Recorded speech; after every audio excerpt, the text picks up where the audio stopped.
예, 오늘 본문 말씀을 반복해서 묵상하는 가운데 이 말씀 속에 한 단어가 상당히 이렇게 크게 떠올랐습니다. 그 단어는 19절에 나와 있는 나그네라고 하는 단어입니다.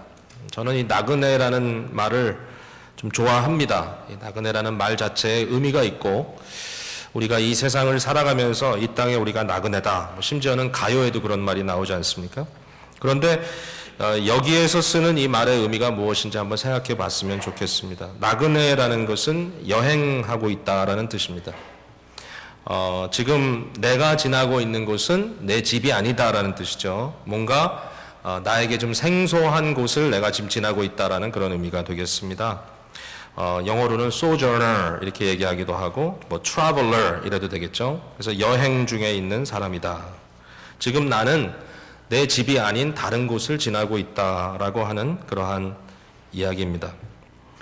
근데 이 나그네라는 단어가요, 오늘 본문에 두 가지 자리에서 우리에게 드러나고 있는 것을 봅니다. 첫 번째는 19절에 말씀드린 대로 19절에 나와 있는 나그네인데, 이 나그네는 어디서 나그네인가 하면은 이 땅에서 나그네입니다. 이 현세를 말하죠. 타락한 이 세상에서 지금 마치 여행객처럼 집을 떠나온 사람으로 살아가고 있다라고 하는 이야기죠. 땅에서 나그네다. 아마 이것이 시편 119편을 기록한 시인의 자기 고백이고, 이 세상에서 살아가는 저와 여러분의 고백이리라 이렇게 생각이 됩니다. 아무리 여정이 멋있고 좀 특별하고 새롭고 우리가 가보지 못한 곳을 가봤기 때문에 아주 흥미롭다 할지라도 집을 떠났다는 말이 무슨 의미인지 우리는 알고 있습니다. 아무리 내가 사는 집이, 내 자그마한 아파트가 뭐 별로 그렇게 크지도 않고, 내가 평상시 잠자는 침대가 가끔 여행하면서 사용하는 아주 좋은 호텔의 큼직한 아주 쿠션이 많은 침대보다 못하지만, 그러나 대부분의 사람들은 집에 돌아오면 꼭 하는 말이 있죠. 역시 내 집이 좋다. 예, 역시 내 집이 좋다. 왜 그러냐면 집에 갔을 때 느끼는 안도감이 있기 때문입니다. 나그네가 되었고 여행객이 되었을 때는 항상 그 다음에 무슨 일이 벌어질지 눈여겨볼 수밖에 없습니다. 지켜봅니다. 무슨 해가 나에게 닥치지 않을까. 불안감이 조금 있죠. 그러나 내 집에 왔을 때는 마음을 놓을 수 있는 거죠. 그런 차이죠. 믿는 사람들이 타락한 세상에서 나그네와 같다라는 말을 여러분들이 아마 잘 이해하시리라고 생각합니다. 자, 그런데 또 하나의 나그네의 모습이 나오고 있는데요. 21절에 보니까 나옵니다. 교만하여 저주를 받으며 주의 계명들에서 떠나는 자들을 주께서 꾸짖으셨다라고 했습니다. 여기에 떠나는 자, 이 wanderer, 방황하는 자라는 말도 나그네라는 말과 맥이 통하는 말입니다. 그들은 어디를 떠나 있습니까? 주의 계명을 떠나 있습니다. 그리고 주의 계명을 떠나 있는 자들에게는 어디가 집일까요? 이 타락한 세상이 집입니다. 이 타락한 세상에 있을 때 집에 온 느낌을 갖게 되고, 하나님의 마음을 볼 때 그것은 전혀 뭔가 맞지 않는 것 같은 불안감을 느끼는 경우를 얘기합니다. 내 집이 어디냐가 중요하겠죠. 예. 이 땅을, 이 현세를 나그네로 살아가는 사람들에게는 하나님의 마음, 하나님의 말씀, 하나님의 뜻이 집일 것입니다. 하나님의 나라가 집입니다. 주의 마음에 들어갈 때마다, 주님의 마음, 주님의 품에 안길 때마다 우리는 평안함을 느낍니다. 그러나 이 현세, 타락한 세상에서 우리는 뭔가 이 핏하지 않는, 뭔가 딱 맞아떨어지지 않는 그러한 마음의 불편함을 느끼고 살아간다라고 하는 것입니다. 왜냐하면 이 세상은 죄가 관영하고, 아울러 하나님께서 기뻐하지 않은 일들을 사람들이 도리어 기뻐하는 세상이기 때문이죠. 반면에 이 세상을 아주 편안하게 생각하고 이 세상에서 아주 안정감을 누린다고 생각하는 그런 사람들은 어떤 문제가 있냐 하면 하나님의 말씀, 하나님의 뜻, 하나님의 마음으로부터 떠나서 나그네된 자들입니다. 자, 이 세상에서 세상의 자기의 어떤 accomplishment, 자기가 이룬 업적을 자랑하며 행세하는 자들. 이 세상에서 뿌리를 내리고 이 세상에서 자리를 잡았다고 이렇게 자만하는 사람들, 주의 계명으로부터 떠나 있는 안 좋은 의미에서의 나그네의 삶을 살고 있는 사람들을 대표하는 중요한 말이 23절에 나와 있죠. 고관들이라고 합니다. 고관들. 고관들도 앉아서 나를 비방하였사오니. 고관들. 이 사람들은 세상에서 높은 자리를 차지했다고 스스로 높아짐을 자랑하는 자들입니다. 세상에서 아주 편안합니다. 그들은 세상에서 모든 것을 가지고 있다라고 생각합니다. 그들은 세상에서 힘 있음을 자랑하고 행세를 하는 자들입니다. I'm an insider. 나는 이 세상에서 아주 중심부에 있는 사람이야. 나는 메인스트림에 와 있는 사람이야. 주인 행세를 하는 것입니다. 자, 이 자체가 문제라기보다는 이 사람들이 이렇게 하면서 뭐라고 하나님에 대해서 얘기하느냐가 중요합니다. 나는 하나님을 필요로 하지 않아. 나는 하나님을 의지하는 사람들을 멸시해. 자기의 힘, 자기의 실력으로, 자기의 능력으로 하지 못하기 때문에 그들은 무언가에게 기대고 있어. 나는 내 힘으로, 내 식대로, 내 방법대로, 나의 의견대로 모든 것을 할 수 있고, 봐, 나는 그렇게 함으로써 내 인생을 성공적으로 살았어 라고 이야기하는 그러한 사람들일 것입니다. 이 사람들에 대한 21절은 얘기합니다. 교만하다라고 한마디로 말씀합니다. 교만한 사람들, 마음이 높아진 사람들, 세상에서 잘 나가고 있기 때문에 그것으로 만족하는 사람들, 그리고 나보다 못한 사람들을 쉽게 멸시하고 비방하는 사람들. 자, 문제는 뭐냐면요, 우리가 믿음의 관점을 가지고 살아가는 사람들이라고 하죠. 우리는 신앙인이고 우리는 하나님을 믿는 사람들이다라고 이렇게 이야기를 하고 살아갑니다. 그런데 안타까운 것은 뭐냐면 우리의 관점이 믿음의 관점으로 살지 못하고 있다는 것을 발견하는 것입니다. 저는 어렸을 때부터 교회 안에서 성장을 했습니다. 그리고 교회에서 하나님의 말씀을 듣는다고 생각하고 자랐습니다. 그런데 제가 어렸을 때부터 들은 교회의 메시지가 많은 경우에 저를 좀 혼란스럽게 만들었습니다. 어떤 메시지냐면 이런 거예요. 만약에 네가 하나님을 잘 믿으면, 네가 하나님을 잘 섬기면 이 세상에서 성공할 것이고 이 세상에서도 남들 위해 뛰어날 것이고 하나님은 그것을 조성해 주실 것이다.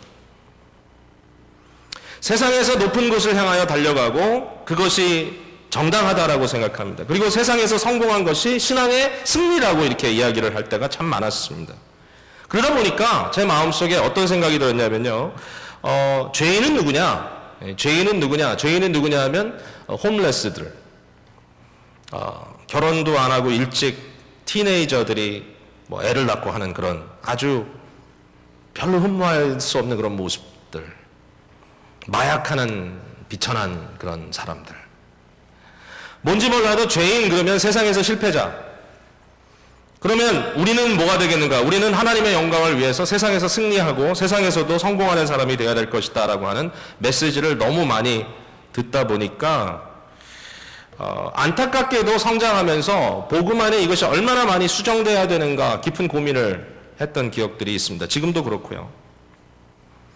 우리가 끊임없이 세상을 살아가면서 싸워야 될 이슈가 그건 것 같아요. 우리의 관점이 너무 세상에 컨디션되어 있기 때문에 심지어는 종교도 신앙도 내가 세상에서 잘 적응하고 편안하게 살아가는 것을 정당화시켜주는 데 집중되어 있다는 것입니다.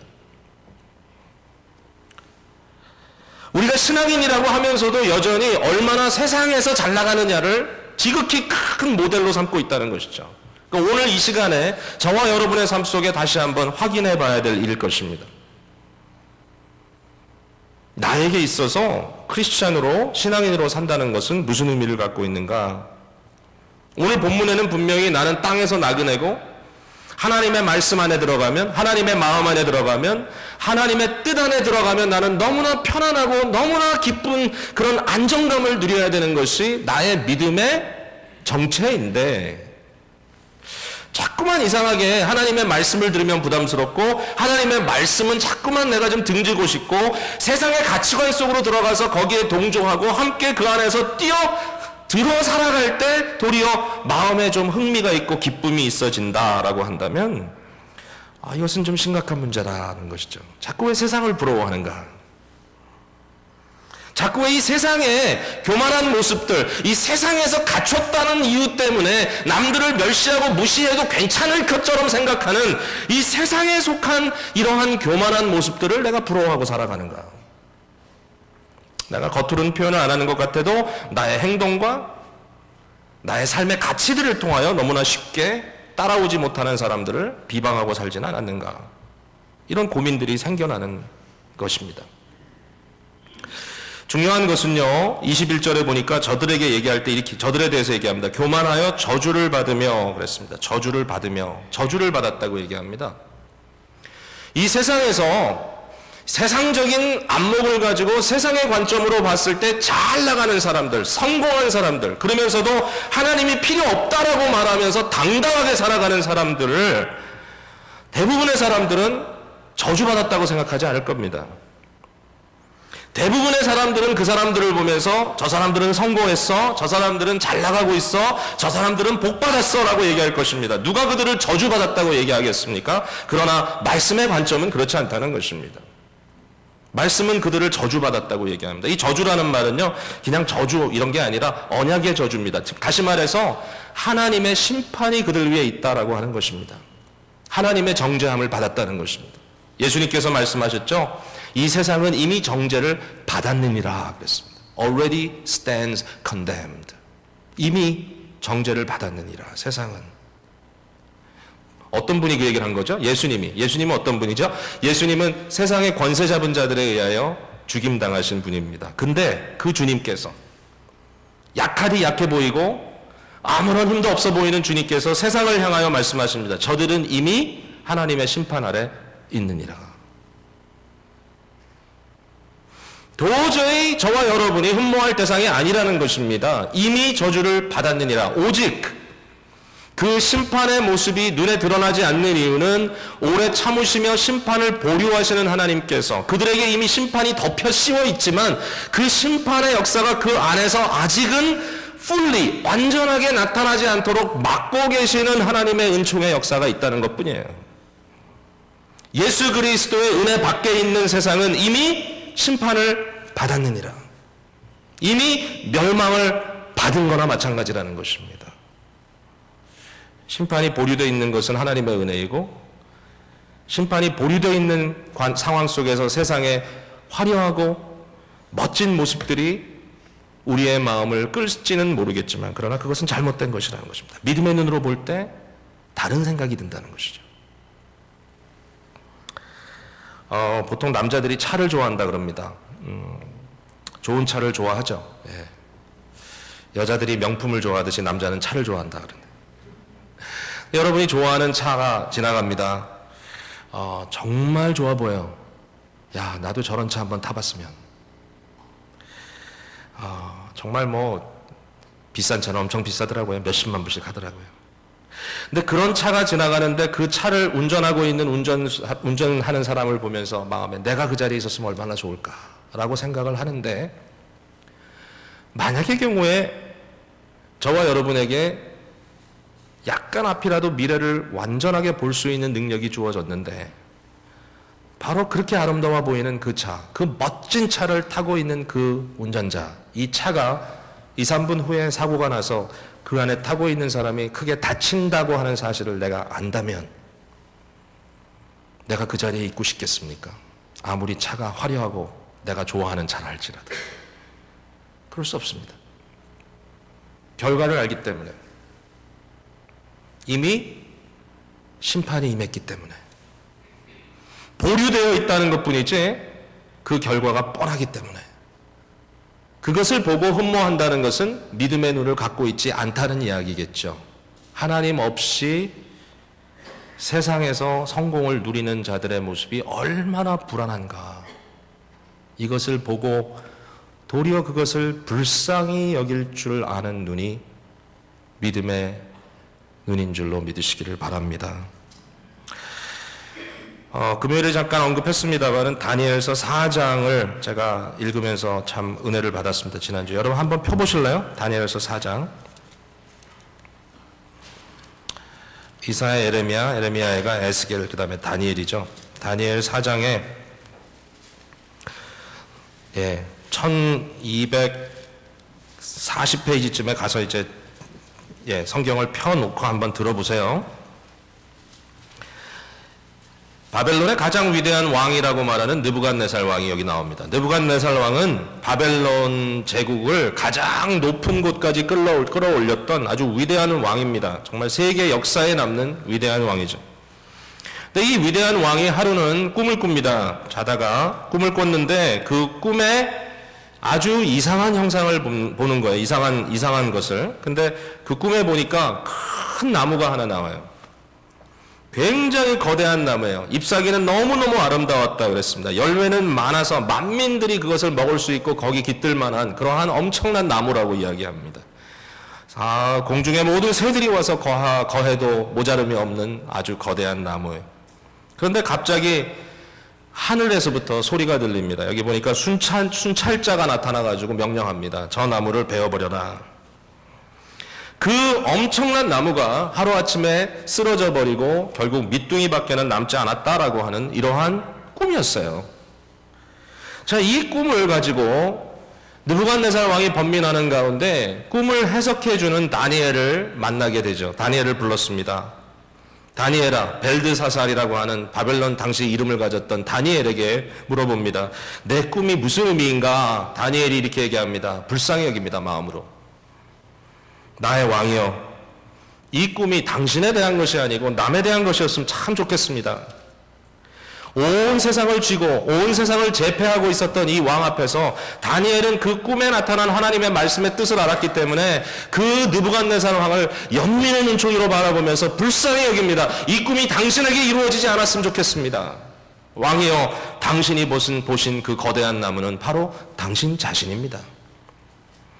그러나 이 나무를 하나님께서 베어내실 텐데 당신이 쓰러져 왕 위에서부터 내려오게 되고 사람들에게 쫓겨가서 들짐승과 함께 살아가다가 언젠가 하나님께서 당신의 생각을 돌리실 때에 회복시켜 주실 것입니다.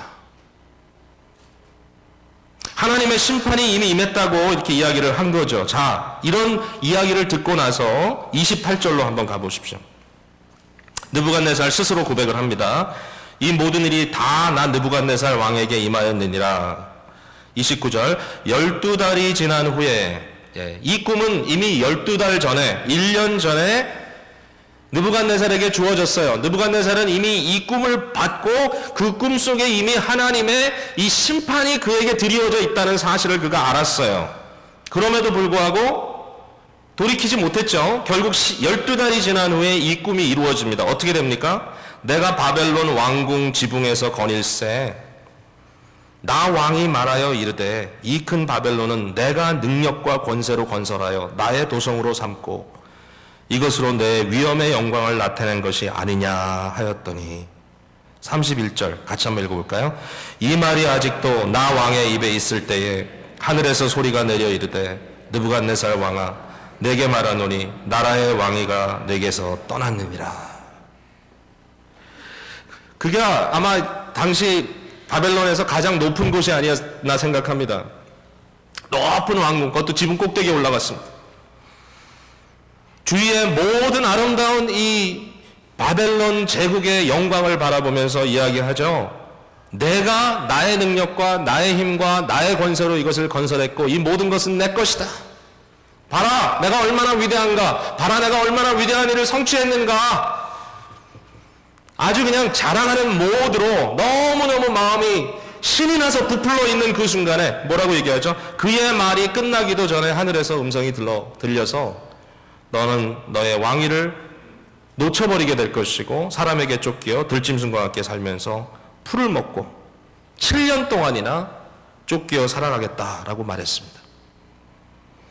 좀 이것이 어떻게 이해되는지 모르겠지만 저는 이해가 좀 잘 됩니다. 이 부분이. 왜냐하면 그런 어떤 느낌을 제가 충분히 이해할 수 있을 것 같아요. 제 자신의 삶 속에서도 순간순간 느꼈던 느낌들이 오기 때문에. 그 순간에 아마도 하나님께서는 그의 정신을 혼미하게 하셨을 것입니다. 그의 정신이 나갔을 것입니다. 뭔지는 정확하게 모르겠지만 그의 생각이 온전치 않아서 미치광이가 되어서 세상을 방황하도록 만드셨을 것입니다. 7년이라고 하는 기한이 찼을 때 느부갓네살 왕이 하늘을 우러러 온 우주의 왕 중의 왕 되신 하나님을 인정하게 될 때 그에게 정신이 다시 돌아왔다라고 기록하고 있습니다. 여러분, 이처럼 위대한 세상의 왕이라 할지라도 그가 이미 하나님의 심판 아래 있었다라고 하는 사실 앞에 다니엘은 지극히 추근한 얼굴로, 추근한 눈으로 그를 바라볼 수밖에 없었고 그를 권고했죠. 왕이여, 돌이키소서. 만왕의 왕 하나님을 바라시고 오직 그분만 경배하시고 오직 그분만을 찬양하는 그런 왕이 되기를 바란다고 아마 권고했을 것입니다. 결국 느부갓네살은 그것을 제때 받아들이지 못했지만 결과적으로 하나님께서 그를 넘어뜨리셨을 때 그는 나중에 하나님을 인정하게 되는 모습을 보게 됩니다. 이것이 믿음의 관점입니다. 느부갓네살의 영광만을 볼 수 있는 관점은 세상의 관점입니다. 그러나 느부갓네살 왕의 이 문제점을 보고 거기에 이미 하나님의 심판이 임했다고 하는 사실을 볼 수 있는 것이 믿음의 눈입니다. 믿음의 눈을 가지고 바라볼 때 우리는 성도로서의 올바른 판단들을 해나갈 수 있게 되는 것입니다. 우리가 무엇을 사모할 것인가? 어떻게 살아야 할 것인가?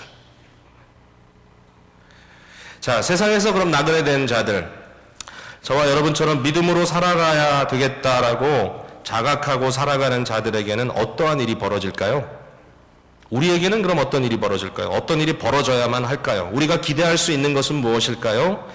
몇 가지로 볼 수 있는데요. 자, 이제 결론적으로 말씀을 맺으면서 이 말씀을 짚어봅니다. 17절에 오늘 함께 읽은 이 본문에 가장 먼저 나오는 단어가 나를 후대하여 살게 하소서, 이 후대하여 살게 하소서라는 단어입니다. 여기 보니까 우리말 성경에는 주의 종을 후대하여 살게 하소서 이렇게 써 있죠. 그러나 이 후대한다라는 말이 먼저 나옵니다. 히브리 성경에는. 굉장히 중요한 거예요. bountiful. 좀 더 확대해서 얘기하자면 make me live bountifully. 나를 풍성하게 살게 하소서. 여러분, 예수 그리스도의 은혜로 말미암아 거듭난 주의 백성들이 믿음의 관점을 가지고 하나님의 마음을 나의 집으로 삼고 하나님의 말씀을 나의 홈으로 삼고 세상을 나그네처럼 살아가는 저와 여러분에게 하나님은 어떤 삶을 약속하고 계시는 걸까요? 미저러블한 삶입니까? 아니에요. 여기 주의 종이 후대하여 살게 해달라고 부르짖고 있습니다. 하나님, 이 세상에서도 주께서 우리에게 풍성한 삶을 주십시오. 넘치는 삶을 주십시오. Make me live bountifully. 아주 풍요롭게 살게 해주십시오. 세상에서 나그네로 살아가고 있지만 그들에게도 하나님의 약속은 후대하게 살 수 있다는 것입니다. 풍요롭게, 풍성하게, 넘치도록 살 수 있다라는 것입니다, 여러분. 자, 그런데 이 말이 세상의 어떤 가치에 의해서 많은 돈을 갖고 풍성하게 펑펑 쓰면서 산다는 말일까요? 세상에서 많은 명예를 가지고 명성을 떨치면서 산다는 그런 말일까요? 그런 말은 아니라고 생각합니다. 여기에서 말하고 있는 이 넘침, 여기에서 말하고 있는 풍성함은 우리가 올바로 이해해야 될 말이라고 생각해요. 이것은 뭐냐면 이 세상에서 믿음으로 넉넉하게 살아간다는 것입니다. 이 세상에서 믿음으로 넉넉하게 살아간다는 것은 뭐냐면 세상의 가치관에 매여 있기 때문에 내가 항상 초조하게 세상 것을 쫓아가면서 사는 것이 아니라 내 손에 주어진 것이 무엇이든지 간에 5달란트든 2달란트든 1달란트든 아니면 그것보다 적은 거라 할지라도 내게 주어진 것들로 인하여 세상에서 믿음으로 행세하며 살아갈 수 있다는 것입니다. 믿음으로 사는 것입니다. 레디컬하게 주의 말씀을 믿기 때문에. 이 풍성함이 어디서 나올까요? 18절에 이렇게 써 있습니다. 내 눈을 열어서 주의 율법에서 놀라운 것을 보게 하소서. 여기 주의 율법이라는 말은 그냥 어떤 윤리적인 이런 체계 이런 것만을 생각하지 마시고요. 하나님의 말씀 전체를 보시기 바랍니다. 하나님의 약속들, 그 약속이 어떻게 성취되었는가, 특별히 예수 그리스도 안에서 성취된 하나님의 온전한 말씀, 그 말씀 속에 내 자신을 발견하게 됐을 때 우리는 너무나 놀라운 것을 보게 됩니다. 주여 내 눈을 열어서 주의 말씀에 놀라운 것을 보게 하소서. 나는 이 땅에서 나그네입니다. 이 땅에선 여러 가지 내가 원치 않는 일들이 벌어질 수도 있습니다. 내게 갑자기 질병이 닥칠 수도 있고요.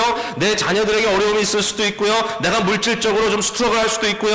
내가 사람들에게 원치 않는 그런 비방을 당할 수도 있습니다. 어떨 때는 내가 분명히 잘하려고 했는데 도리어 그 결과가 좋지 않을 수도 있습니다. 그러나 주여 나의 눈을 열어 주의 약속의 말씀에 그 오묘하고 귀하고 놀라운 것을 보게 해 주십시오. 주의 말씀의 약속을 볼 수 있게 해주십시오. 세상의 관점에서 보지 말게 하시고 주의 말씀의 관점에서, 그 약속의 관점에서 내가 주님께 순종하고 살아갈 때 순종했던 그 일로 인하여 하나님께서 절대로 우리를 버려두시지 않으시겠다고 말씀하셨던 그 약속의 말씀을 보게 해주십시오. 그 말씀 속에 귀한 것을 내가 마음속에 놀램으로 간직하게 해주십시오. 그렇게 나를 후대하게, 바운티풀하게, 넘치게, 넘침으로 살아가게 해주십시오. 여러분, 이상해요. 잠언에 보면 그런 얘기가 나와요. 어떤 사람들은 세상에서 모으는데도 빈공해지고요. 어떤 사람은 나누는데도 계속 나눌 게 있다 그랬어요. 이건 비밀이에요. 하나님의 말씀의 약속이에요. 내가 많이 갖고 있기 때문에 나누는 거 아니에요. 어떨 때는 없어도 나눠요. 그럼에도 불구하고 그 레디컬한 삶을 볼 때 우리는 측은하다고 생각하지 않아요. 굉장해요. 흠모할 만해요. 존경할 만해요. 참 저 사람 멋지게 산다라고 이야기할 만합니다. 얼마나 신앙의 본을 보이는 사람인지는 잘 모르겠는데 제가 항상 초등학교 동기라고 자랑하는 친구가 하나 있습니다. 뭐 친구라고 할 수는 없죠. 요새 못 만난 지가 오래됐으니까. 김장훈이라고 가수가 있습니다. 한국에. 그 기부천사라고 뭐 유명하잖아요. 하도 이 기부를 많이 한다 그래가지고 좋은 일 많이 하죠. 어떨 때는 좀 제정신인가 생각할 정도로 뭐 뉴욕타임즈의 독도는 우리 땅 뭐 이런 거 싫기도 하고 자기 돈으로. 얼마 전에 신문을 보니까 대부분의 사람들이 김장훈이 제 동기라고 하니까 믿지 않는 그런 모습인데요. 화면에 비치는 거는 화장빨입니다. 저하고 나이가 같습니다. 인터넷 나이도 진짜가 아니고. 근데 어쨌든 이 친구가 신문에 보니까 이런 기사가 떴더라고요, 엊그제. 올해까지 자기가 기부하기로 약정한 것을 다 따져보니까 현재 7억을 빚졌다는 거예요. 그러니까 70만 불을 자기가 빚졌다. 아직 다 줬다는 얘기가 아니라 약정한 거를 다 하려니까 70만 불을 빚졌다는 거예요. 그러면서 하는 말이 올해 연말까지 어떤 초청이라도 가리지 않고 열심히 뛰어서 다 만들겠다고 이렇게 얘기했더라고요.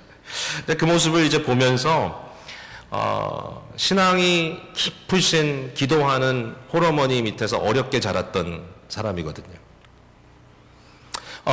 그가 어떠한 여정을 통해서 오늘까지 왔는지 모르지만 그러나 그의 모습 속에 그냥 뭐 사람에 대한 간증을 한다는 것은 항상 불안합니다. 앞으로 어떻게 될지 모르기 때문에. 사람은 불안전한 존재니까. 그러나 적어도 지금 현재 그 모습을 볼 때 아마 이 세상의 대부분의 사람들은 야, 멋지다. 멋지게 산다. 자기가 얼마나 누리고 사는지 잘 모르겠어요. 그러나 그건 별로 상관 안 하는 것 같아요. 나눔의 기쁨. 왜 그렇게 할까? 저 사람은 굉장히 레디컬한 뭔가 지금 나눔의 삶을 실천하고 있는데 어떻게 저렇게 살 수 있을까? 여러분, 그걸 보고 여러분들이 뭐라고 판단하겠습니까? 저는 그것을 바운티풀한 삶이라고 생각합니다.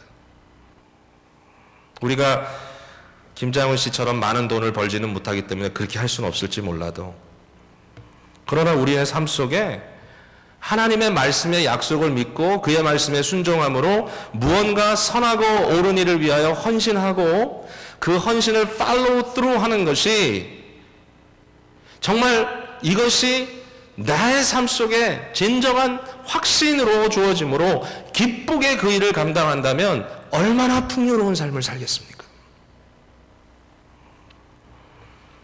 오늘 이 말씀이 우리에게 너무나 큰 컨빅션이 되는 것 같아요. 우리는 너무 따져요. 너무 따져요. 우리 큰아이가 이제 대학 졸업하고 가을부터 신학교를 간다고 이렇게 준비하고 있습니다. 근데 요새는 매일매일 머릿속에 걱정이에요. 돈 걱정. 그러면서 뭐 100불, 200불씩 계산하면서 내가 어떻게 살까 이런 계산을 하고 있어요. 얼마 전에도 그 얘기를 저 옆에서 하면서 아빠 이거 하면 얼마가 나올까? 저거 하면 얼마가 나올까? 학비는 얼마가 될까? 그래서 제가 shut up 그랬어요. shut up. 야, 제발 좀 shut up 해라. 야, 1, 200불씩 따져가지고 어떻게 사냐? 학비가 얼만데? Don't worry about it. 오직 네가 하나님 앞에 믿음의 종으로 헌신하고 하나님의 말씀에 신실한 종으로서 살겠다고 헌신하고 삶을 맡기면 하나님께서 인도해 주실 거야. 이건 막연한 얘기가 아닙니다. 경험했던 얘기입니다. 하나님의 말씀 앞에 던져놓을 때 경험했던 얘기입니다. 주께서 너무 풍성하게 채워주십니다. 여러분이 갖고 싶은 것, 여러분이 소유하고 싶은 것 몇 개를 갖기 위해서 많은 돈을 투자합니다. 여러분 그것보다 여러분의 마음속에 하나님께서 은혜 주실 때에 한번 주의 복음 사역을 위해서 무언가 여러분의 삶 속에 정말 아플 정도의 어떠한 결단을 가지고 떼어내어 보세요. 저는 교회 헌금 많이 하라고 이런 얘기를 하는 거 아닙니다. 절대로 아시죠? 제 마음을. 여러분의 삶 속에 여러분이 다른 것을 위하여 여러분의 육체의 만족을 위하여 여러분의 사람들 앞에 어떤 사람들이 나를 좀 더 좋게 봐줄까라고 하는 관심 때문에 쓰려고 했던 그런 것들을 하나님의 나라의 역사를 위해서 한번 희생적으로 내놔보세요. 어떤 일이 벌어지는지. 얼마나 레디컬한 여러분의 헌신과 여러분의 나눔이 여러분의 라이프를 풍성하게 만들어줄지 한번 생각해 보세요. 너무 안타까워요. 세상적으로 잘 놀고 잘 살고 모든 것 갖추고 살아가는 것이 풍요롭다고, 그것이 바운티풀하다고, 그것이 후대하게 사는 것이라고 생각하는 사람들이 너무 안타까워요. 그것이 크리스찬이라고 하는 사실이 더 안타까워요. 우리가 크리스찬으로 살아갈 때, 우리의 마음속에 하나님께서 주신 은혜대로 살아갈 때 우리 다 좀 레디컬한 청년처럼 다시 일어났으면 좋겠어요. 새벽 이슬처럼 주의 청년들이 일어나는도다. 신앙의 활기와 신앙의 그 청년기를 되찾으면서 더 이상 세상에 찌들려 세상 것으로 걱정하고 고민하고 숫자 맞춤 놀이 하느라고 정신 다 뺏기고 결국은 피곤하게 살아가는 것이 아니라 정말 주님 앞에 내어놓고 인생 자체를 내어놓고 헌신된 마음으로 살아갈 때 내가 죽으면 죽으리라 라고 덤볐을 때 하나님께서 그들의 인생을 얼마나 존귀케 하셨는가를 믿으면서 살아갈 수 있는 저와 여러분이 되기를 간절히 간구합니다. 주의 말씀을 항상 사모함으로 내 마음이 상하나이다. 20절에 이렇게 써있죠. 주의 규례들을 항상 사모함으로 내 마음이 상하나이다. 연애편지 같아요. 누구를 사모하기 때문에 내 마음이 아플 정도로 막 상할 정도로 사모한다. 주여, 내가 주를 사모함으로 내 마음이 막 너무너무 아플 정도입니다. 여러분 주를 사모하십니까? 주의 말씀을 사모하십니까? 사슴이, 목마른 사슴이 시냇물을 찾아 헤매이듯이 나의 영혼이 주를 찾아 사모하나이다. 주를 찾아 사모합니다. 주님을 사모합니다. 누가 이렇게 얘기하더라고요. 사슴은 짐승이니까 결국 물을 사모하고 물을 마셔야 살지만 우리는 하나님의 형상대로 지음받은 하나님의 영적인 존재들이기 때문에 우리는 하나님을 사모해야 산다. 우리는 마음으로 하나님을 사모하고 하나님을 우리 마음속에 둘 때에 우리는 살 수 있다라는 것입니다. 주여, 내가 주님을 사모함으로 내 마음이 상할 정도입니다. 마지막으로 23절, 24절의 말씀을 한번 보십시다. 말씀의 지혜로 살아가는 것입니다. 고관들도 앉아서 나를 비방하여 싸우나 주의 종은 주의 율례들을 작은 소리로 읊조렸나이다. 주의 증거들은 나의 즐거움이요 나의 충고자니이다. 굉장히 통쾌한 장면이에요. 여러분 어떻게 보시는지 모르지만 세상에서 권세 잡은 자들이 비방합니다. 야, 너 그렇게 살다가 어떻게 될라 그래? 너 아무것도 아니야. 믿음 그따위 무슨 소용이 있어? 야, 네 앞걸음이나 좀 관리하며 살아라. 우리를 비방합니다. 비방할 때가 있습니다. 사탄이 우리를 비방합니다. 세상의 돈이, 세상의 물질이 우리 멱살을 잡고 뒤흔듭니다. 그때 내가 할 수 있는 일이 뭐라고요? 그때 내가 할 수 있는 게 뭐라고요? 마주 싸워요? 주먹을 쥐고 휘두를까요? 그렇지 않습니다. 여기 보면은 시편 기자는 이렇게 얘기합니다. 그들의 비방을 돌아섭니다. 등지고 뭘 하죠? 그들도 모르는 하나님의 약속의 말씀을 그의 입을 옹알이면서 작은 소리로 읊조렸다라고 말하고 있습니다. 세상의 성공들이 나를 비방한다 할지라도 나는 도리어 그것을 향하여 등을 돌리고 하나님의 말씀을 내 입술에 넣고 읊조린다, 속삭인다, 이런 말이죠. 여호와는 나의 목자시니 내가 부족함이 없으리로다. 그가 나를 푸른 초장에 누이시고 쉴만한 물가로 인도하시는도다. 여러분 생각해 보세요. 물질의 유혹이 여러분을 누르고 남들처럼 내가 왜 살 수 없을까라고 하는 그러한 정말 필요 없는 마음의 자괴감과 비참함이 여러분의 마음속에 스며들 때 여러분 돌아서세요. 믿음으로 돌아서세요. 그것을 바라보지 마세요. 거기를 집중하지 마세요. 돌아서서 하나님의 말씀을 읊조리세요.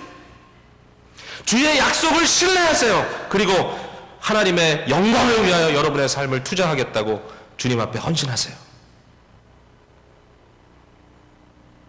주의 말씀의 약속이 여러분에게 즐거움이요 여러분의 삶을 살아가는 길에 있어서 올바른 삶을 위한 충고자가 된다라고 고백해 주셨습니다.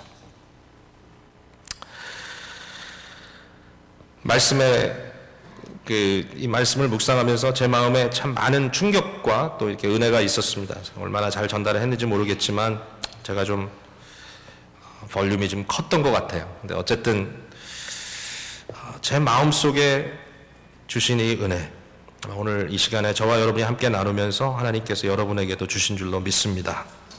기도하면서 믿음으로 말씀을 받도록 하겠습니다. 같이 기도합니다.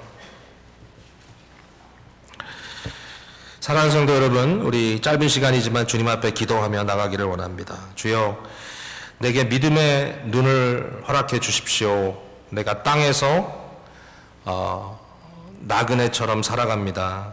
내가 땅에서는 만족을 누릴 수가 없습니다. 그러나 오직 주의 말씀, 주의 마음, 주님의 약속 안에서 나는 진정 마음의 확신을, 마음의 안정감을 찾을 수가 있습니다. 세상의 교만한 자들은, 하나님을 떠나 있는 자들은 주의 계명들로부터 떠나가 방황하지만 그들은 세상에서 도리어 나는 안전하다, 편안하다, 세상에서 나는 높임받는다라고 기뻐하고 있지만 그리스도의 은혜를 떠나 있는 세상은, 그리스도 은혜 밖에 있는 세상은 이미 하나님의 심판 아래 있다는 사실을 깨닫고 나의 생각과 나의 삶을 돌아봅니다. 성도 여러분, 이 시간에 주님 앞에 고백해 보세요. 여러분의 마음이 지금 어떻게 가 있는지. 여러분 세상을 사모합니까? 세상의 성공을 흠모합니까? 그것이 신앙보다 더 중요합니까? 물질을 의지하십니까?